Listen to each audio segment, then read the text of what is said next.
Dear first year students, अस्सलाम वालेकुम। आज आपको अजीब लग रहा होगा कि बैठकर आप लेक्चर देख रहे हैं, और उसकी वजह यह है कि बहुत सारे पेरेंट्स और स्टूडेंट्स का ये कहना था कि बुक नज़र नहीं आ रही। टीचर रीड तो करते हैं लेकिन मालूम नहीं कहाँ से रीड हो रहा है। अल्फाज मानी तो अगरचे सारे बोर्ड पर उतार दिए जाते थे, तो ये भी ठीक कहा उन्होंने। तो आज कदरे उस पर तरीके में थोड़ी सी तब्दीली पैदा की गई है। अल्फाज मानी सारे मौजूद हैं, एक्टिविटीज़ भी सारी मौजूद हैं। अगर ये आज की तरतीब आपको अच्छी लग रही हो तो प्लीज़ नीचे कमेंट बॉक्स पे उस पर ज़रूर कमेंट्स कीजिएगा, ताकि मुझे आपका फीडबैक पता चले कि ये चीज़ ठीक है या नहीं है। हम आज के लेक्चर की तरफ बढ़ते हैं डियर स्टूडेंट्स। ये उर्दू लाजमी फर्स्ट ईयर की किताब है, और हम जो मजमून पढ़ रहे हैं ये नज़रिया पाकिस्तान है। आज हम इसके पेज नंबर 16 पर हैं, 16वां पेज हम करेंगे। और सबसे पहले एक्टिविटी नंबर 1 की तरफ आते हैं। एक्टिविटी नंबर 1 है कि 6, 7, 8, 9 और 10 के हिंसों को आपने बार बार लिखना है। क्यों ऐसा कर रहा हूँ? ऐसा इसलिए कर रहा हूँ कि इन हिंसों में हरूफ हैं। जैसे यहाँ पर आप देखें, ये फ़े की भी इब्तिदाई शक्ल है, वाव की भी इब्तिदाई शक्ल यहाँ पर मौजूद है। ये 10 के साथ ये नुक्ता जो डला हुआ है, ये तमाम आपके बे के नीचे, पे के नीचे 3 नुक्ते ये होते हैं। इस तरह ये भी मुख्तलिफ फॉर्म्स में इस्तेमाल हो रहे हैं। एक्टिविटी नंबर 2 है, आज कदरे आसान है। मुश्किल अल्फाज के मानी किताब पर रेड या ग्रीन कलम से तहरीर करने हैं, और इस व्हाट्सएप नंबर पर आपने एक्टिविटी भेजनी है। एक तीसरी एक्टिविटी भी है, वो आपने भेजना होगा। हम एक पैराग्राफ रीड कर चुके हैं। इस पैराग्राफ में भी और पूरे मजमून में भी आपको ये चीज़ देखने को मिलेगी कि किस किस मोड़ पर इस बात की ज़रूरत महसूस की गई कि नज़रिया पाकिस्तान जो है ये एक ज़रूरत बन चुका था। और कब कब ऐसे मौके भी आए थे कि जब मुसलमान मजबूत हो चुके थे। जहाँ मुसलमान कमज़ोर पड़े वहाँ नज़रिया पाकिस्तान की ज़रूरत महसूस हुई। अब देखें, शाह वलीउल्लाह का ज़माना है। इस ज़माने में शाह वलीउल्लाह, ये ज़माना कौन सा है? जब टीपू सुल्तान को शिकस्त हो चुकी है। उनको शिकस्त हुई तो नज़रिया पाकिस्तान की ज़रूरत महसूस हुई। इस ज़माने में शाह वलीउल्लाह देहलवी एक मजहबी स्कॉलर हैं, रहनुमा हैं, और उनके साहिबजादों, उनके बेटों ने मुसलमानों की इखलाकी और मुआशरती बुराइयों, इखलाकी ज़िंदगी में पाई जाने वाली जो बुराइयाँ और ख़राबियाँ हैं, उन खराबियों को दूर करने के लिए एक तहरीक शुरू की। फिर उनके पोते, यहाँ पर आप देखें, बेटे के बेटे को पोता कहते हैं। आसान सी दिलचस्प एक्टिविटी मैंने बनाई है, एक्टिविटी नंबर 3, कि बेटे के बेटे को पोता कहते हैं तो बेटी का बेटा क्या कहलाएगा? ये जवाब आपने देना है। तो उनके यानी शाह वलीउल्लाह दादा हैं, पोते का नाम क्या है? शाह इस्माइल ने अपने मुर्शिद, अपने उस्ताद, अपने लीडर, अपने रहनुमा सैयद अहमद बरेलवी के साथ इस्लामी उसूलों, इस्लामी ज़िंदगी को दोबारा राइज करने, जो एक बार पहले राइज थी अब ख़त्म हो रही थी, दोबारा फैलाने के लिए मुल्क को यानी हिंदुस्तान को ग़ुलामी से आज़ाद करवाने। इस वक्त अंग्रेज़ों की हुकूमत मजबूत हो चुकी है। आज़ाद करवाने की कोशिशों में 1831 में अपनी जानें कुर्बान कर दी इन दोनों ने।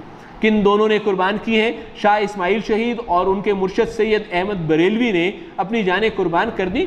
ताहम इसके बावजूद उन्होंने यानी इन दोनों ने मुसलमानों के दिलों में जोश और वलवला पैदा कर दिया, इस्लाम की मोहब्बत पैदा होगी। यहाँ तक पढ़कर हमें दोबारा ये साबित हो गया कि इस्लाम की मोहब्बत मुसलमानों के दिलों में पैदा हो गई तो हिंदुस्तान के मुसलमान मजबूत होना शुरू हो गए।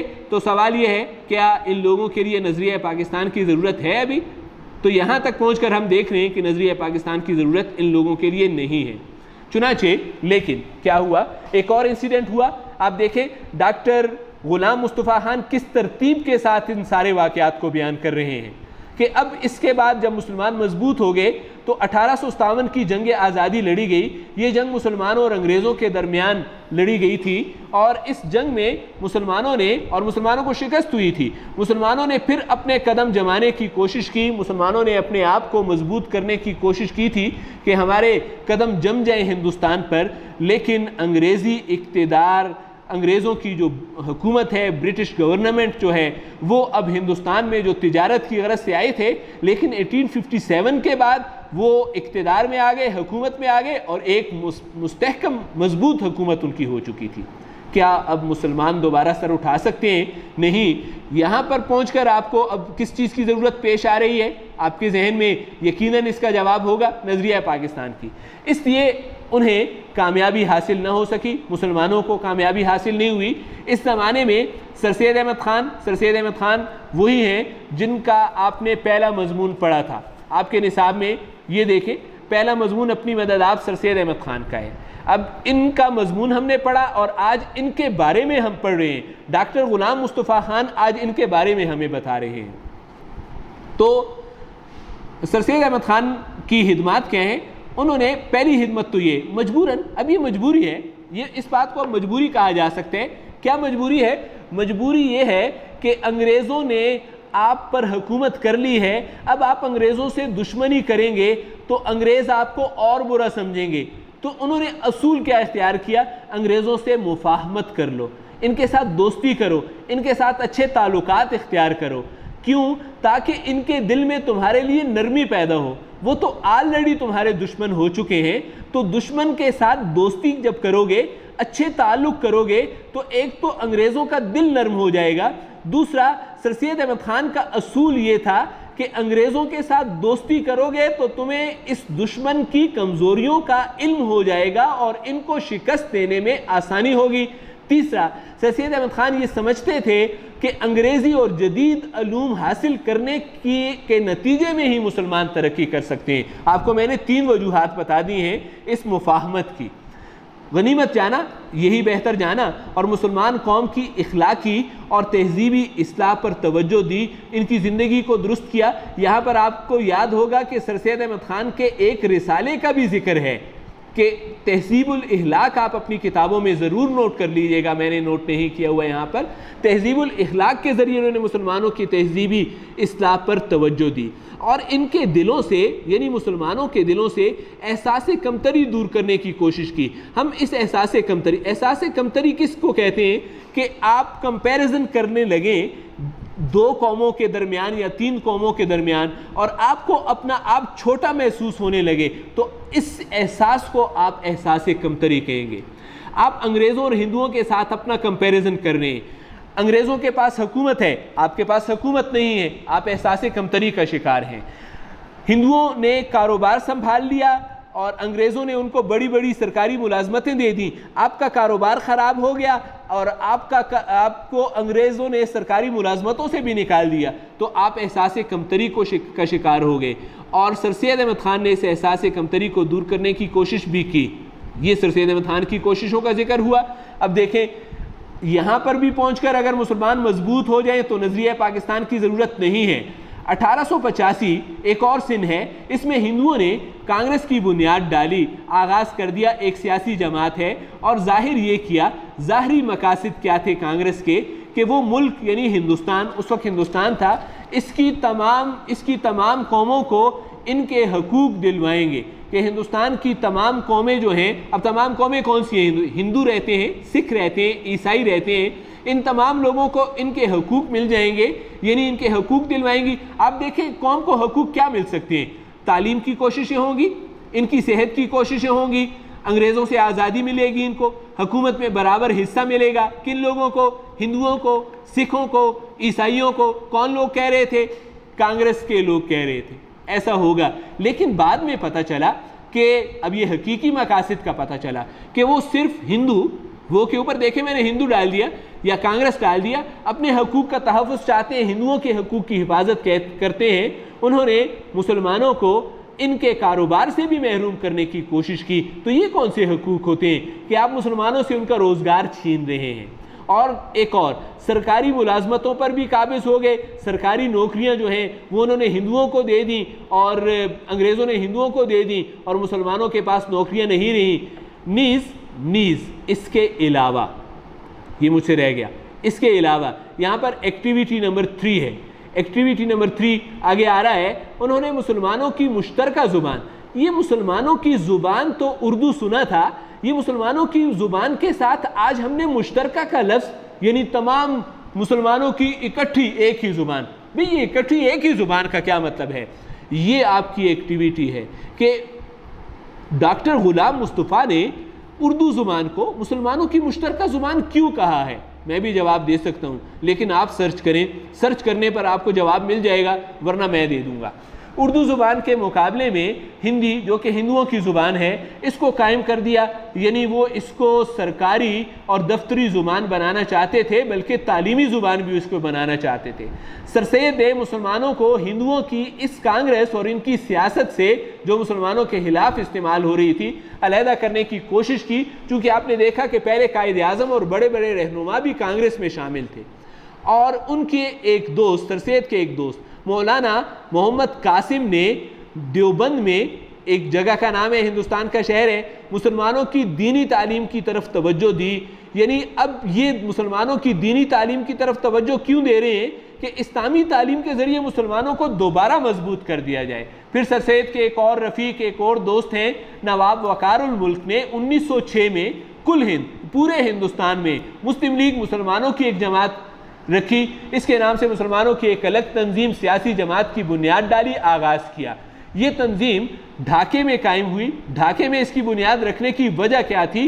ये वजह थी कि हिंदुओं ने साजिश की, गलत मंसूबा बनाया था और मुसलमानों को ज़िक पहुँचाने के लिए, तकलीफ़ देने के लिए मशरक़ी बंगाल और आसाम का वो सूबा जिसमें मुसलमानों की अक्सरियत थी, अब ये सूबा तो मुसलमानों की अक्सरियत है, यानी मुसलमान ज़्यादा हैं, लेकिन इस सूबे को उन्होंने ख़त्म कर दिया। और जब मुसलमानों ने कोशिशें की तो 1911 में इसी इलाके को, यानी आसाम और बंगाल का कुछ इलाका, मशरक़ी बंगाल का कुछ इलाका जो था, इसको बंगाल में दोबारा शामिल कर दिया गया। इस ज़माने में पहली जंग अज़ीम छिड़ गई, लग गई, जिसमें अंग्रेज़ का मुकाबला जर्मनी से हुआ। अंग्रेज़, इंग्लैंड वाला अंग्रेज़ है, इसका मुकाबला जर्मनी से हो रहा है। अब मुसलमान तो वैसे भी अंग्रेज़ के मुखालिफ हैं, क्यों? इसने हिंदुस्तान में मुसलमानों से इक़्तिदार छीना है, मुसलमानों ने जर्मनी का साथ देना है। जर्मनी का साथ क्यों देना है, इसकी वजह आगे बयान हुई है। और तुर्की, ये वजह है, तुर्की ने जर्मनी का साथ दिया है। तुर्की एक बड़ी इस्लामी रियासत है, उसने जर्मनी का साथ दिया। हिंदुस्तान ने के मुसलमान, चूँकि तुर्की, हिंदुस्तान के मुसलमान तुर्की से बहुत लगाव रखते हैं। क्यों? इसलिए कि यहाँ का एक सुल्तान है। सुल्तान वो कौन है? सुल्तान अब्दुल हमीद सानी। इसने हज्जाज की, यानी सऊदी अरेबिया, मक्का, मदीना की हिदमत की है। क्या हिदमत की है? खाना काबा को वसी किया है, बड़ा किया है। इस वजह से इसको क्या कहते हैं? खलीफा इस्लाम समझते हैं, यानी इस्लाम का एक बादशाह समझते हैं। अब्दुल हमीद सानी की इस हिदमत की वजह से हिंदुस्तान के मुसलमानों को तुर्की की रियासत से बहुत ज़्यादा लगाव था। तुर्की जर्मनी का साथ देगा, जर्मनी के साथ मुसलमानों का कोई ताल्लुक नहीं है, लेकिन जर्मनी जब अंग्रेज़ों के खिलाफ लड़ेगा तो मुसलमान इस जंग में तुर्की का साथ देंगे, अंग्रेज़ का साथ नहीं देंगे। अब इस वजह से मुसलमानों ने माली, जर्मनी को माली मदद की, पैसे भेजे। हिंदुस्तान के मुसलमानों ने तिब्बी इमदाद दी, अद्वियात वगैरह भी भेजी, मरहम पट्टी करने के लिए बहम पहुंचाई, उनको दी गई, जिसकी वजह से हुकूमत बरतानिया की हुकूमत, जो कि हिंदुस्तान में भी थी, मुसलमानों से अनात पैदा हो गया, दुश्मनी पैदा हो गई। लेकिन उन्होंने यहाँ के मुसलमानों से वादा किया कि अगर हमें इस जंग में फतह हासिल हो गई तो हम किसी तरह भी तुर्की को मज़ीद नुकसान नहीं पहुँचाएंगे। ये वादा महज सरासर फरेब था, झूठा वादा था, धोखा था। चुनांचे जब अंग्रेज़ों को फतह हासिल हुई, जर्मनी जंग हार गया।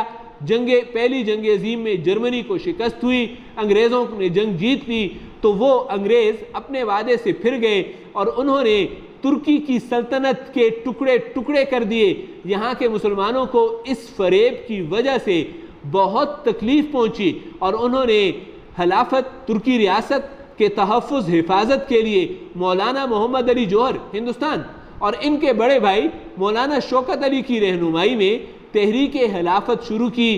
खिलाफत को बचाने की, तुर्की रियासत को बचाने की तहरीक शुरू की।